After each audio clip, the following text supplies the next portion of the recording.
Hello student, कैसे हैं आप सब। आई होप आप सब अच्छे होंगे और अपनी प्रिपरेशन घर पे बहुत अच्छे से कर रहे होंगे। मैं राहुल पटेल सर एक बार फिर आपका हार्दिक स्वागत करता हूं आपके अपने ही channel RKCI academy of English Damoh पर। आज मैं आपके लेके आया हूं एक ऐसी मोटिवेशनल स्टोरी और एक ऐसी स्टोरी जिसको सुनकर या जिसको समझकर आपका जो सेल्फ मोटिवेशन है या सेल्फ कॉन्फिडेंस है वो तो बढ़ने ही वाला हो। साथ में आपकी जो एग्ज़ाम के समय आप जो हेजिटेट होते हैं या फिर आपको लगता है कि मैं एग्ज़ाम में अच्छे से कर पाऊँगा या नहीं कर पाऊँगा, तो मैं सभी इन चीज़ों पर आज डिस्कस करने जा रहा हूँ इस स्टोरी के माध्यम से। तो बात है आज के जस्ट 10 साल पहले की, 2012 की। एक बच्चा 9th क्लास में पढ़ने बहुत कमज़ोर था। तो एक्चुअली उसकी जो लैंग्वेज थी या फिर जो ग्रामर वगैरह कही या इंग्लिश कहा जाए वो बहुत वीक थी। तो क्या होता है कि वो उसका सपना था जो स्टार्टिंग से था कि मुझे डॉक्टर बनना है। लेकिन जैसे ही उसके 9th क्लास का रिजल्ट आता है फाइनल पेपर का, तो उसके केवल इंग्लिश में पासिंग मार्क्स आ पाते हैं। तो वो उस टाइम पे एक्सीलेंस में पढ़ता था, तो मोस्टली टीचर्स उससे क्या बोल देते हैं कि भाई यदि आपका ऐसा ये रहा तो आपको 10th में अच्छा सब्जेक्ट नहीं मिल पाएगा। तो फिर भी वही कि 10th में भी उसके 65 एवो परसेंटेज आ पाते हैं, लेकिन एनी हाउ उसको उसी कंडीशन के बेसिस पर बायोलॉजी सब्जेक्ट दिया जाता है। लेकिन क्या होता है कि जैसे ही उसके 11th के हाफ क्वार्टरली या क्वार्टरली एग्जाम का रिजल्ट आता है, तो उसकी जो फिजिक्स केमिस्ट्री और बायोलॉजी में तो पासिंग मार्क्स आ जाते हैं, लेकिन जो इंग्लिश में होती है या फिर इंग्लिश का जब वो रिजल्ट आता है तो उसमें वो फेल हो जाता है। तो इसके थ्रू जो उसकी जो क्लास टीचर होते हैं वो उसको बताते हैं कि भाई अभी यदि आप चाहो तो अपना सब्जेक्ट चेंज कर सकते हो। पर वो ऐसा नहीं करता, वो एक बार फिर से रिस्क लेता है और उसे क्या लगता है कि मैं कोचिंग के थ्रू या फिर अच्छी स्टडी करके इंग्लिश में अच्छे से करूँगा। पर वही कंडीशन शायद उसकी हाफ क्वार्टरली में होती है, उसे केवल 100 में से 40 मार्क्स आ पाते हैं, केवल पासिंग मार्क्स। तो उसको अभी भी लगता है कि यार ऐसा तो नहीं है कि फ्यूचर में प्रॉब्लम हो, लेकिन फिर भी वो हार नहीं मानता और वो स्टार्टिंग से लेकर लास्ट तक टिल फाइनल एग्जाम तक लगा रहता है। तो जैसे तैसे करके वो फाइनल एग्जाम में 11th क्लास में पासिंग मार्क्स मतलब 65% से पास हो जाता है और उसके 65 प्लस इंग्लिश में आ जाते हैं। लेकिन सोचिए आपकी इंग्लिश इतनी वीक होने के बाद 12th क्लास में उस बच्चे ने कितना स्ट्रगल या फिर कितना एफर्ट लगाया होगा कि उसके 92-93% आते हैं। और उसने उस टाइम पर 2012 में पूरे ऑल MP या फिर टॉप 10 में मध्य प्रदेश में उसने क्या किया था, भी रैंक लगाई थी। और आज की डेट में वो लड़का रियल में डॉक्टर है, MBBS डॉक्टर है और अच्छी मतलब एक कहा जाता है एक प्रॉस्पर लाइफ जी रहा है। तो इस स्टोरी से आपको एक चीज़ तो समझ में आई होगी कि यदि आप किसी भी आपकी जो वीकनेस है, यदि आपको लगता है कि मैं अपनी वीकनेस को अपना जो स्ट्रॉन्ग पोर्शन बनाऊँ, तो सबसे पहले तो आपको क्या करना पड़ेगा, आपकी जो कमजोरियां हैं आपको वो निकालनी पड़ेंगी। दूसरी बात, आपको उन चीज़ों को डेवलप करने के लिए, उनको सुधार के लिए उसमें कंटिन्यूटी के साथ एफर्ट लगाना पड़ेगा। ऐसा नहीं है, बहुत से बच्चे ऐसे रहते हैं कि उनको लगता है कि भाई मोस्टली हिंदी मीडियम के बच्चों को कि इंग्लिश में अच्छा स्कोर करना, अच्छे नंबर लाना बहुत बड़ी बात है, पर ऐसा कुछ नहीं होता है। Medium and doesn't matter, medium कोई मैटर नहीं करता है, मैटर करता है आपकी थिंकिंग कि आप जब लैंग्वेज सीखते हैं तो आपकी थिंकिंग क्या होती है। अब आपकी थिंकिंग आप पर डिपेंड करती है, मतलब कहने का मतलब ये है कि यदि आप कुछ करना चाहते हैं, खुद को बदलना चाहते हैं, तो आप खुद को तब तक नहीं बदल सकते जब तक आप अपनी मेंटेलिटी चेंज नहीं करते हैं। यदि आप हमेशा से मेंटेलिटी सेट किए हुए हैं कि भाई मुझे पासिंग मार्क्स ही आ पाएंगे, तो आपके रियल में पासिंग मार्क्स ही आने वाले हैं। यदि आपको लगता है कि इसके बाद यदि मैं अच्छा एफर्ट लगा दूँ तो मेरे A+ ग्रेड में 95 या वो भी मार्क्स आ सकते हैं, तो ऑब्वियसली आ सकते हैं। पर इसके लिए केवल आपको प्लानिंग नहीं करना है, प्लानिंग के साथ आपको एफर्ट लगाना पड़ेगा और डेली आपको आपके माइंड में एक मेंटलिटी सेट करके रखनी पड़ेगी। कब तक? टिल एग्जाम तक।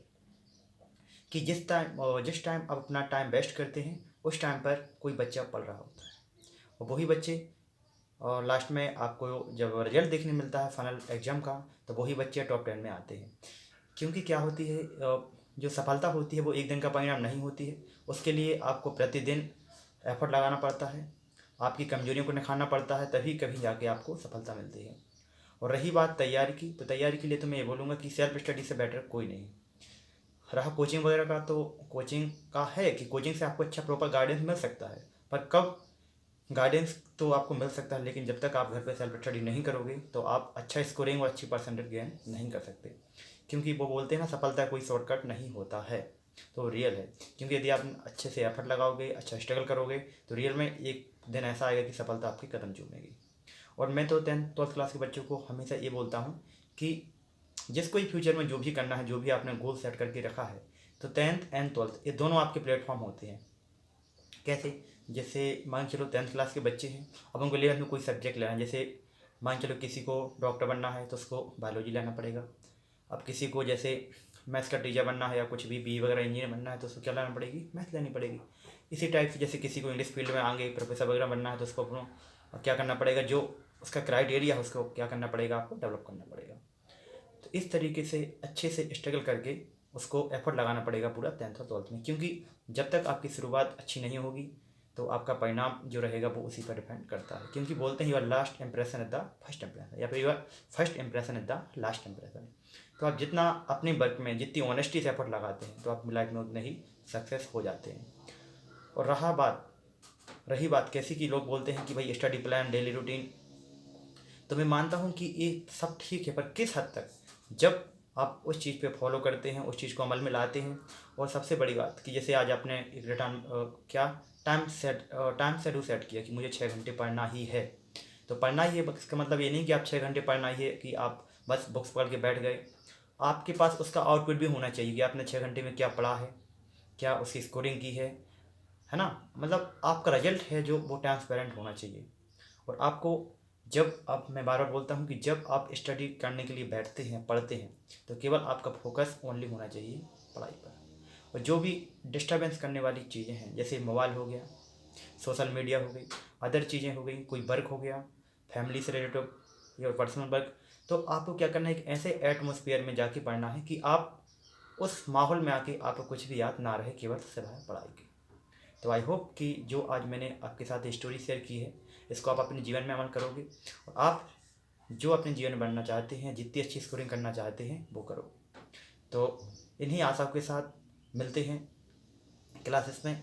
जब तक के लिए thank you very much, thanks for watching this video. और लास्ट में यही कहना चाहूँगा कि यदि आपको लगता है कि इस वीडियो से हमारी हेल्प हुई है, थोड़ा सा भी हमारा जो मोटिवेशन है वो थोड़ा डेवलप हुआ है, या हमारा कॉन्फिडेंट थोड़ा सा बड़ा है, तो आप इस वीडियो को अपने पास ना रखें, शेयर करें अपने उन सभी दोस्तों के साथ या क्लासमेट्स के साथ जो 10th एंड 12th क्लास में हैं और जो रियल में बहुत डीमोटिवेट हो रहे हैं पेपर को लेके, जिन्हें लग रहा है कि भाई हमारा क्वार्टरली का, हाफ क्वार्टरली का रिजल्ट अच्छा नहीं आया है, तो हम क्वार्टरली या फिर फाइनल में कैसे अच्छे स्कोर कर सकते हैं। तो ऐसा कुछ नहीं है, बूंद बूंद से घड़ा भरता है। तो आप जैसे कोशिश करेंगे, बस आपको क्या करना है कि जो आप गलतियां कर रहे हैं वो आपको बार बार दोहराना नहीं है। यदि आपने कोई चीज़ एक बार में की है, यदि आपको लगता है कि इससे बेटर भी हो सकती थी, तो आपको अपना 100% देना पड़ेगा। ऐसा नहीं है कि जैसे सपोज करो कि आपकी क्वार्टरली एग्जाम वही चीज़ मिस्टेक हुई, हाफ क्वार्टरली में हुई, वही गलती आप फाइनल में कर रहे हो, तो इसका मतलब फिर यह है कि आपने उस गलती को सुधारने के लिए कोई भी एफर्ट नहीं लगाया है। ठीक है, तो मिलते हैं आने वाली वीडियो में। और लास्ट में यही कहना चाहूँगा कि यदि आपको लगता है, यदि आप चाहते हैं कि सर को सपोर्ट्स करना चाहिए या आपको सर को कुछ देना चाहिए, तो मुझे आपसे केवल सपोर्ट्स के रूप में रिजल्ट चाहिए। और मैं तो यही बोलता हूँ कि जब आपका फाइनल रिजल्ट आए, जब आपको लगे कि हाँ हमने सर से थोड़ा कुछ सीखा है, कुछ मोटिवेट्स हो गए, कुछ अपनी लाइफ में किया है, तो बस आप अपने जो एक्सपीरियंस हैं वो शेयर करें। और रियल में हम आपको चैनल पे बुलाने वाले हैं। जितने भी बच्चे A+ लाएंगे या 75+ मार्क्स लाएंगे इंग्लिश में, उनके लिए रियल में मेरी तरफ से कुछ ना कुछ जितना भी मुझसे हो पाएगा सपोर्ट जरूर करूँगा। ओके, तो मिलते हैं आने वाली वीडियो में। जब तक के लिए जय Hind, thank you very much, thanks for watching this video. जय हिंद।